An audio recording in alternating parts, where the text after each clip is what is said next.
ahora mismo. Y voy a compartir la pantalla para que veáis mejor la programación que tenemos preparada para estos días.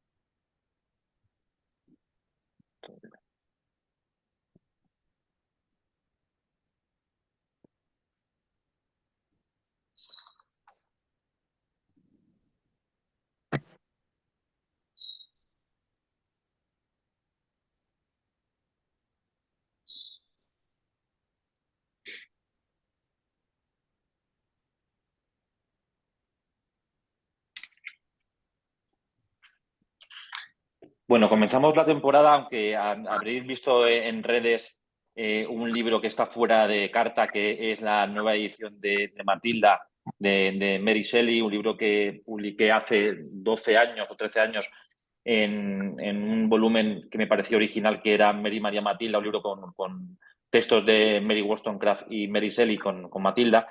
Y ahora me parecía que era una recuperación muy pertinente porque, aunque Mary Shelley es una autora incuestionable, creo que cada año más lectoras y lectores descubren sus libros más allá de Frankenstein, ¿no? Incluso Frankenstein sigue siendo un libro que cada año creo que es redescubierto. Ese ha sido como el primer libro de la temporada, pero como no es una novedad, no aparece en la programación. El que sí es una novedad es Fragua, de Ali Smith, libro que se publicó el año pasado en Reino Unido. Es la nueva novela de Ali Smith tras el cuarteto estacional que ya conocéis.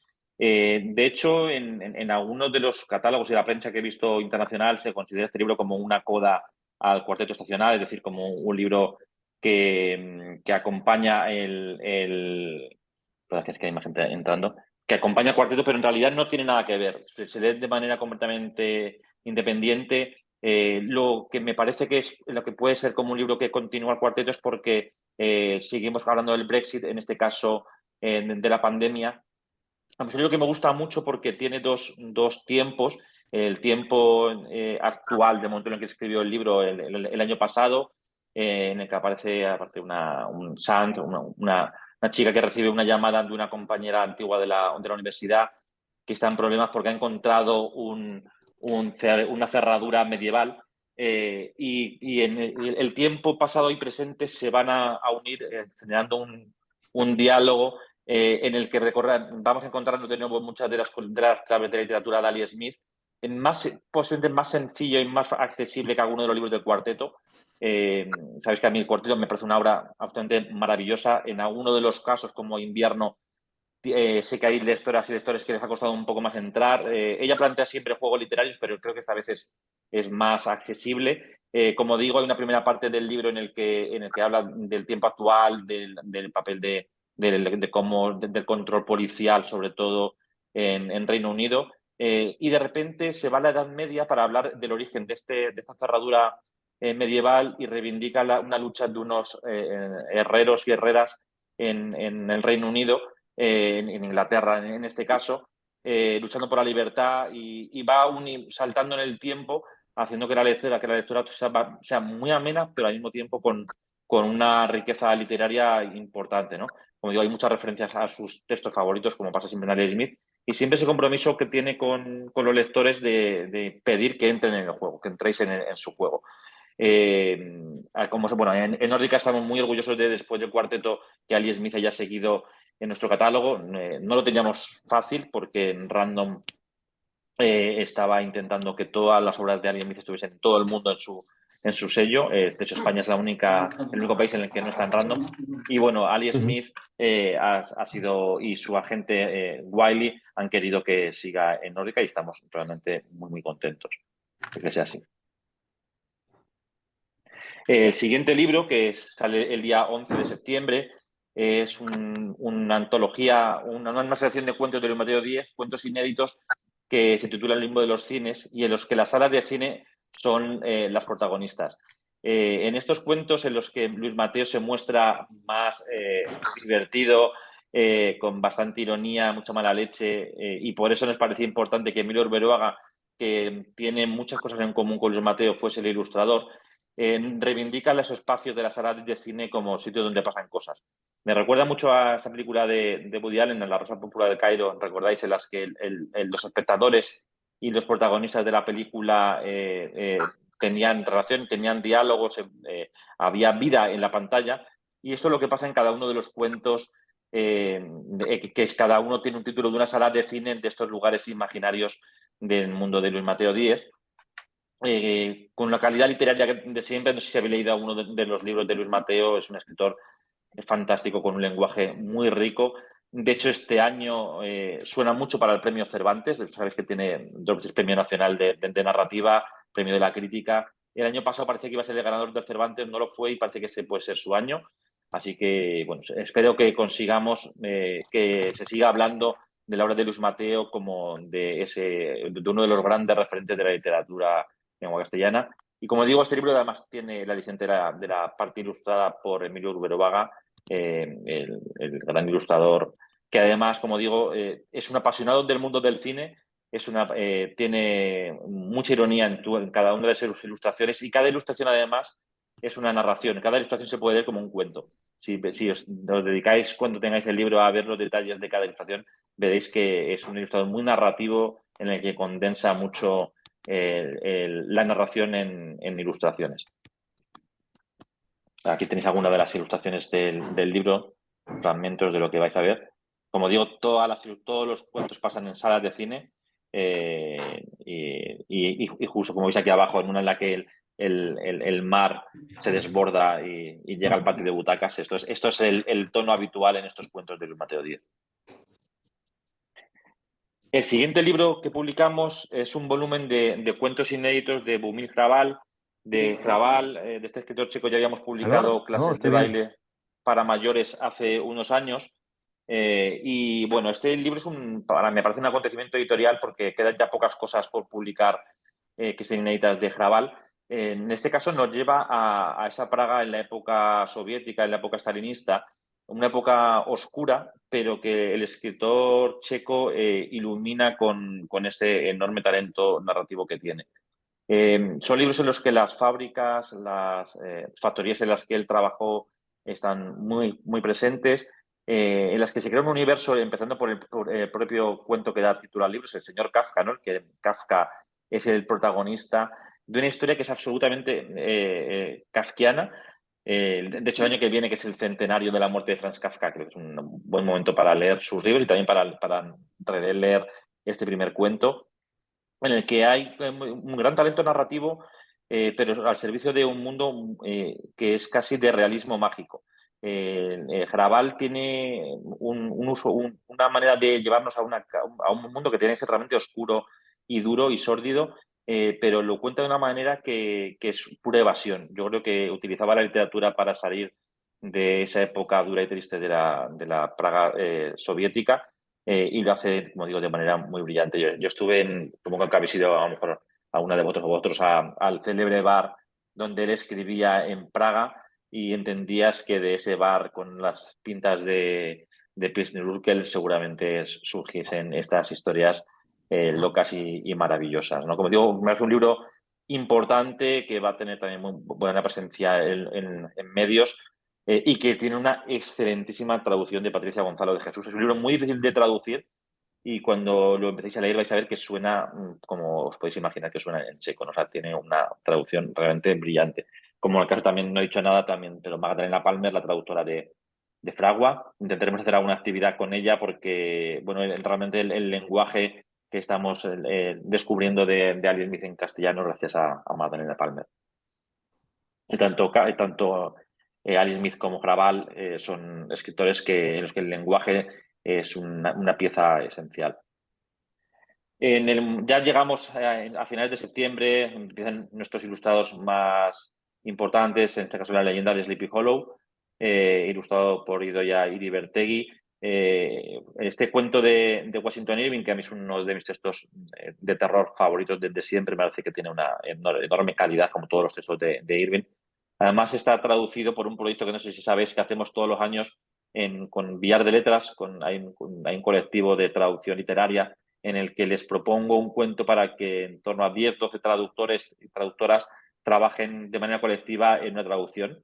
Los resultados son siempre brillantes, es la prueba de que el trabajo en equipo siempre es fecundo, y en este caso la traducción de este libro, que lo hace el que yo denomino colectivo Irving Villar de Letras, es fantástica. Es un texto que no sé si habéis leído, más allá de ver la película clásica de Tim Burton. Es un texto precioso, con una enorme calidad narrativa y que es perfecto, claro, para leer en la época de Halloween, ¿no? Aquí tienes alguna de las ilustraciones del libro. Más adelante, ya a comienzos de octubre, llega Mañana y tarde, de John Fosse. John Fosse es uno de los escritores nórdicos más importantes de los últimos 25 años. Yo llevo leyendo sus libros hace mucho tiempo. Están publicados en España por una editorial que se llama Deconatus. Y bueno, hablé con ellos hace tiempo. Yo estuve en un viaje a Noruega con gente del Ministerio de Cultura. Me recomendaron este libro, Mañana y tarde. Y bueno, me parecía importante contribuir desde Nórdica a impulsar el reconocimiento y la lectura de la obra de Fosse en España. Todos los años, Fosse es uno de los que están en una posición más alta en los rankings para el premio Nobel. De hecho, con Cartarescu posiblemente son los dos autores europeos que más veces salen nombrados para el premio Nobel, de manera que lo ganará seguramente a uno de estos años. Su obra es un escritor que tiene una parte mística muy importante en su literatura, que es algo relativamente habitual en escritores como también Pero Lopenquist. Este escritor es más joven y, como digo, la parte mística está muy presente, pero tiene una capacidad narrativa absolutamente maravillosa. No sé si habéis leído alguno de sus libros. Son párrafos muy largos en los que hay un flujo de conciencia muy brillante. Este es un libro como de 100 páginas en los que cuenta la vida de Johannes, de cómo nace y cómo muere. Asistimos a su nacimiento y a sus últimos momentos de vida, y lo hace a través de un uso del lenguaje también realmente portentoso, ¿no? Es posiblemente esta temporada en la que tenemos libros con más potencia literaria, en los que no ya lo que se cuenta, sino cómo se cuenta tiene más importancia, ¿no? Ali Smith, Garabal y Fosse son grandes virtuosos en el uso del lenguaje. Y este libro, desde luego, si no habéis leído nunca a Fosse, estoy seguro que os va a fascinar, porque es de una belleza enorme. Es esta sencillez, además, que tienen los nórdicos en el uso del lenguaje, como con tan pocos recursos cuentan tanto, y haciendo algo tan difícil como esto, en el que apenas hay párrafos, son grandes páginas seguidas, sin comas. Pero, sin embargo, el lector, los lectores entramos rápidamente en su juego y lo leemos como lo que él pretende, ¿no? Como una lectura de la mente de Johannes en tiempo real, ¿no? De verdad, ese escritor es todo un referente. Yo estoy contentísimo de que vaya a estar en Nórdica. Es posiblemente la única obra que va a estar en Nórdica, porque, como os comentaba, mi intención es que Degonatus siga siendo su editorial y nosotros podamos contribuir en este trabajo que hacemos de coeditar libros, como hemos hecho con Mármara, como con Capitán Swing, a difundir entre dos editoriales la obra de un autor o una autora que nos parece todo un referente cultural, ¿no? No os perdáis a José, de verdad que os va a entusiasmar. Posiblemente el libro más bonito y más de regalo que vamos a publicar este año es Los hechizos perdidos, de Robert McFarlane. McFarlane es el gran maestro de la literatura, este género literario que une pasión por la naturaleza, a veces también parte periodística y respeto por el medio ambiente. Es amigo y colega de Gaby Martínez, por ejemplo, en España. Este libro que nos propuso a mí, a Lola, una visita al Museo de Ciencias Naturales, el equipo de comunicación nos dijeron que tenemos que publicar este libro que hizo con ilustraciones de Jackie Morris. Es uno de los libros más bonitos, sin lugar a dudas, de los últimos años. Como veis en Los hechizos perdidos, el juego entre estos poemas a modo de hechizos muy breves, muy sonoros, difíciles de traducir, para respetar la riqueza y la sonoridad del inglés, pero que dialogan con imágenes sobre naturaleza y animales. Hacen que yo creo que sea uno de las grandes apuestas para esta temporada. La traducción es de Andrés Catalán, para mi gusto uno de los mejores traductores de poesía que hay, sobre todo de poesía norteamericana, experto también en muchos libros de libros de naturaleza, como hizo con Ralph Waldo Emerson para nosotros. Ya lo veréis, edición en tela, con estampaciones en oro, un libro que posiblemente será el libro más bonito de Nórdica este año. Y bueno, nos habían pedido muchas lectoras de Shimazaki que publicásemos ya pronto la tercera parte de la pentalogía de la sombra del cardo, y llega ya Suisen en el gato de Goro. En esta tercera parte, que continúa a Fami y a Ozuki, ella plantea en el primer libro, ya mostraba algunos de los personajes que iban a estar presentes en el resto de la trilogía, o sea, de la pentalogía, perdón, como son Mitsuo, Mitsuko y Goro. Y en este caso el protagonista, claro, del libro es Goro, es el que estaba llamado a ser el heredero de una de las grandes corporaciones japonesas. Y en este libro, Goro habla en primera persona de cómo son los usos, sobre todo relacionados con la vida sexual de los hombres poderosos en Japón, ¿no? Demuestra cómo esta parte de este machismo tan presente en el mundo japonés, sobre todo en la parte relacionada con el sexo, está muy presente. De hecho, a veces está tan presente que si no supiésemos que lo escribe una mujer, nos escandalizaría, ¿no? El cómo habla de las relaciones de pareja de hombres y mujeres. Ella va creando en esta pentalogía a modo de un biombo japonés, que es lo que también la ilustradora Sandra Rilova está haciendo en las cubiertas, ¿no? Presentar a cada uno de los personajes, y en todos los libros al mismo tiempo aparecen en algún momento el resto de los personajes de la pentalogía, ¿no? El libro saldrá en octubre y dejaremos para el año que viene las dos partes finales de la pentalogía. Luego vuelve Rachel Inotowski, autora de Mujeres en el arte, Mujeres en el deporte y Mujeres de ciencia, uno de los libros más vendidos en la editorial, con la historia del ordenador. Sabéis que Inotowski, que es divulgadora y al mismo tiempo tiene una parte gráfica muy potente que juega casi con elementos de la novela gráfica y el cómic, hace estos libros en los que sí es famosa por reivindicar la presencia de las mujeres en diferentes disciplinas profesionales. En este caso hace una visión panorámica histórica de la computadora, de la computación, de la informática y del ordenador.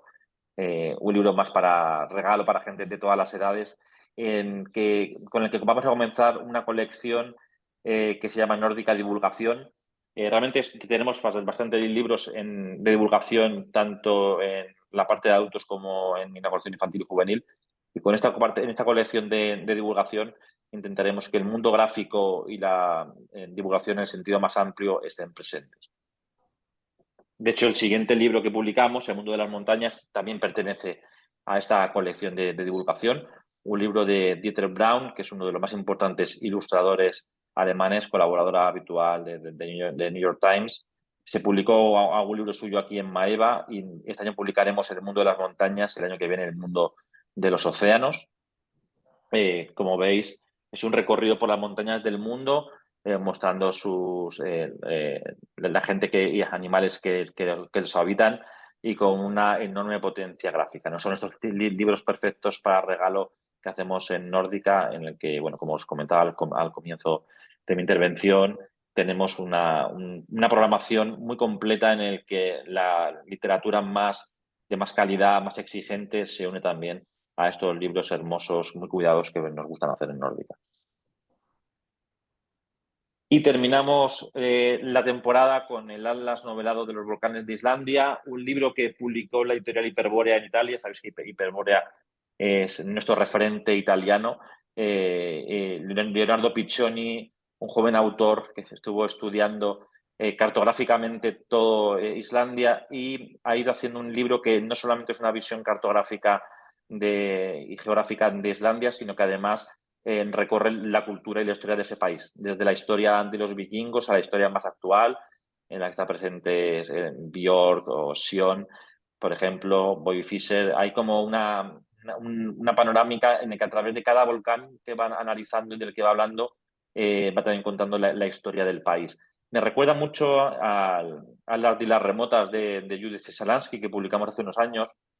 Supongo que conocéis ese libro clásico ya en nuestra editorial, el que Selansky que contaba que cuando no podía salir de la RDA se iba a las bibliotecas para recorrer el mundo a través de los libros, ¿no? Y pues un poco algo parecido hace Piccioni, que nos presenta la historia remota y actual de Islandia, la geografía de ese país tan singular geológicamente, uniendo geología y literatura, geología, historia y actualidad. Es como un libro de 400 páginas, muy cuidado, muy bonito y que será como nuestra gran apuesta para terminar la temporada.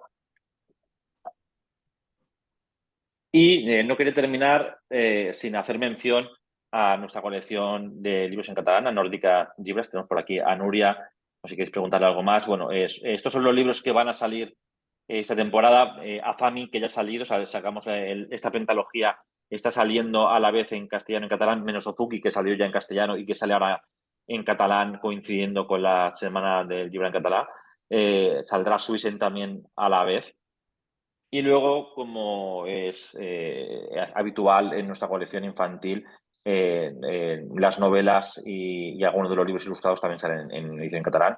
Recuperamos El Svandaire, que es el Svandides, aquel libro de Siri Kolu, de la autora finlandesa que ganó el premio Junior en Finlandia, una novela deliciosa de aventuras, con estilo de una road movie por Finlandia, en el que descubrimos esta familia que van buscando chucherías. Y luego Miss Decembra y el clan de la Lluna, que yo creo que es una de las novelas que más nos han gustado de literatura infantil y juvenil en los últimos años, de Antonia Murgo, con una cubierta súper potente. Bueno, estos 5 libros, incluyendo a Fami, son las obras que tenemos para esta parte de Nórdica Llibres, que en catalán la dirige Nuria Alvesa, que está aquí con vosotros. No sé si tenéis alguna pregunta. Esto es la programación que hemos preparado y estoy encantado de responder si tenéis alguna duda, alguna sugerencia, alguna pregunta.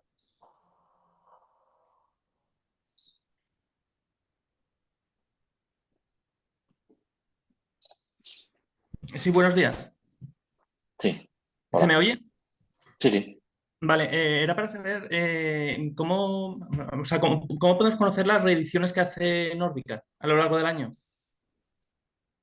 Las reediciones están en la página web y si nos Ujú. escribes te podemos enviar puntualmente información. A ver, pensad que en Nórdica hacemos 2 tipos de reedición. Por una parte están las reimpresiones, que como sabéis es una nueva impresión de un libro ya publicado, y luego reediciones que hacemos con relativa frecuencia, en los que actualizamos diseño, traducción muchas veces, se corrige el libro y acaba siendo, como en el caso de Matilda, un libro prácticamente nuevo que llega a las librerías como una, digamos, una seminovedad, ¿no? Entonces, si nos escribes o estás atento a lo que pasa en la página web, en toda la página web aparecen siempre estas nuevas ediciones como si fuese una novedad. Ujú. Pero bueno, me refería más bien a las reimpresiones. Eso es, no hay posibilidad de conocerlas, ¿no? A través de la página web. Eh, en la página web, si entras en la ficha del libro, aparece cuando es la última impresión. Sobre todo en la página web que vais a ver nueva dentro de unas semanas, que estamos terminando una nueva página web, aparecerá siempre cuando es la última reimpresión. Y luego también lo podéis hacer a través de la página web de nuestro distribuidor de UDL Libros. Ujú. En UDL siempre aparece cuando es la última reimpresión del libro. De acuerdo, muchas gracias. En todo caso, siempre lo que os recomiendo es que nos escribáis. Intentamos estar atentos tanto a través de los correos de Nórdica como de las redes sociales que atiendo yo mismo. Cualquier información que queráis sobre reimpresiones, estaré encantado de responderos. Sí, Ana Pardos. Hola, hola, soy yo, soy Misha.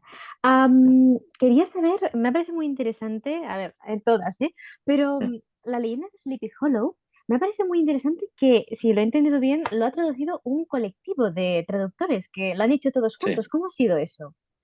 Sí, pues esto es de hecho, cuando tengamos el libro, os invitaré porque haré una presentación online con ellos.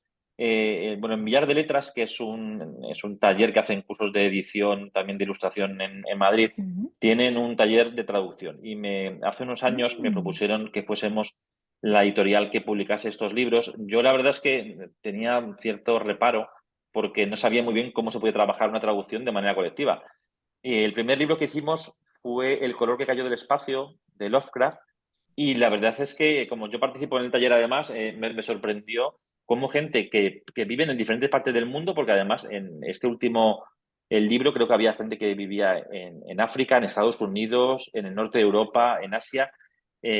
Nos reuníamos a una hora a la que podían estar todos y todas, y lo que se repartía en el libro por partes, y luego entre ellos estaban meses trabajando el libro. Bueno, pues el resultado es absolutamente brillante. O sea, hemos hecho 4 libros y los 4 libros son auténticos prodigios. No, ninguno es fácil porque hemos traducido a Virginia Woolf, Ray Bradbury, Lovecraft, de manera que, bueno, que son textos complejos. Y este último es que lo comentábamos hace poco aquí en la editorial, la enorme calidad que tiene esta traducción. Al final, yo creo que es la muestra, como decía antes, de que el trabajo en equipo siempre es mejor. En primer lugar, porque cada una de las personas que trabajan en cada uno de los libros tienen un bagaje cultural diverso. Gente que tiene un muy buen dominio del idioma, pero que sobre todo tienen formaciones distintas.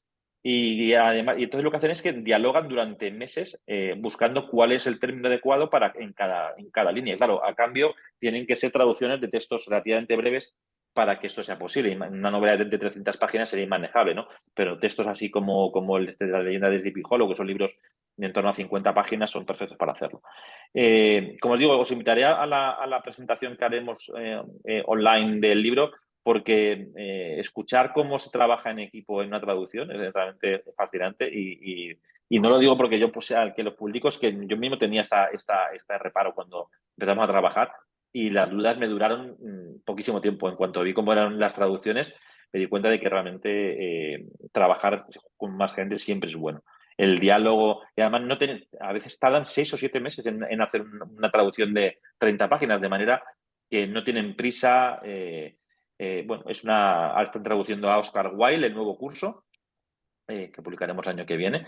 Y son siempre experiencias buenísimas para ellas y también para mí como editor, que participo, como digo, en el proceso de trabajo. No sé si te he respondido. Sí, perfecto, gracias. Y disculpa que he perdido unos segundos porque mi tablet ha muerto y he tenido que conectarme con el teléfono. Sí, ya he Pero visto. sí, creo que he entendido la mayoría, gracias. Gracias a ti. No sé si tenéis alguna pregunta para mí o para Lola o Nuria. Yo tengo una ¿Hola? pregunta. Mm. Ay, perdón, perdón. No, no, no. Tú. Sí, sí, a ver. Bueno, yo estoy intentando disimular mi emoción por lo de Shimazaki, pero voy a Sí, preguntar sobre otra cosa. tú eres responsable en gran medida de la salida del libro, Antonio. Yo no apliqué nada de presión para que esto ocurriera, esto fue completamente orgánico. A mí me encanta Ibsen y Beckett y no conocía a Fosse, creo que dijiste. Sí. ¿Es teatro? No, esto es narrativa. Ok, Pues es dramaturgo y es conocido sobre todo en gran medida por su dramaturgia, pero la parte que tiene de narrativa, que es la que más está publicando en España ahora mismo, es maravillosa. Este libro es como el libro que yo considero más accesible para entrar en su mundo. Y si os gusta, podéis seguir con toda la obra que tiene publicada de Conatus, que tiene publicada la Septalogía, que es un monumento literario. Es fascinante. El problema de su teatro es que, como pasa en España con el teatro, es muy difícil encontrar editoriales que publiquen el teatro de arte, ¿no? Nosotros lo hemos hecho con Ibsen, porque claro, Ibsen es un monumento. De hecho, el año que viene publicaremos lo que faltaba para hacer el teatro completo de Ibsen. Pero claro, es difícil que una editorial se involucre en hacer teatro porque es un enorme riesgo económico. Esa es la realidad. total. Pero esta parte de Fosse os va a entusiasmar, estoy convencido. Es un hallazgo monumental. Y lo digo solamente porque como soy con una tranquilidad de que soy un editor que entra y sale y que realmente a quien estamos aquí haciendo un homenaje es al escritor, porque sus editoras son las chicas de Deconatus, que lo hacen genial y que son auténticas apasionadas de Fosse. Genial, genial. Gracias. A ti. Sí, ¿alguna que tenías por ahí una pregunta? ¿Hola? ¿Se me escucha? Hola. No sé. Sí. Sí. En realidad es un poco relacionado con lo que ha preguntado ella, pero Bueno, primero, todas las novedades, como siempre, enhorabuena por ellas, porque cada cual tiene algo interesante. Y bueno, lo que iba a preguntar también era en relación con John Fosse, porque para mí ha sido un descubrimiento y me ha parecido muy interesante pues cómo has descrito el estilo, y es uno de los que más me llama. Pero bueno, es un poco lo que también has contestado a ella, así que pues me quedo como respondida. Pues nada, yo os animo, de verdad, intentaremos hacer actividades en librerías para presentar esta obra, como digo, bueno, ojalá en no mucho tiempo. De hecho, le vamos a enviar el libro en cuanto salga a la Academia Sueca, intentando que, como hicimos con Strandstromer, contribuir a que le puedan dar ese premio Nobel en no mucho tiempo. Ya como os digo, si os fijáis, cuando los días previos al Nobel, veréis que Fosse está entre los 3 y 4 de la tabla de las casas de apuestas. Y seguro que os va a encantar, que de verdad no, ya digo, yo para mí es como llevo tantos años queriendo que esté en Nórdica, tener alguna hora, aunque sea esta pequeña, pero como digo, es breve, pero es perfecta para entrar, porque las otras obras de la septalogía son más voluminosas y este tipo de literatura requiere un esfuerzo, es cierto, o sea, requiere entrar en su universo y no a todo el mundo entra. O sea, no es una novela al uso, pero es de enorme placer cuando consigues entrar ahí. Así que ya lo veréis. Vale, gracias.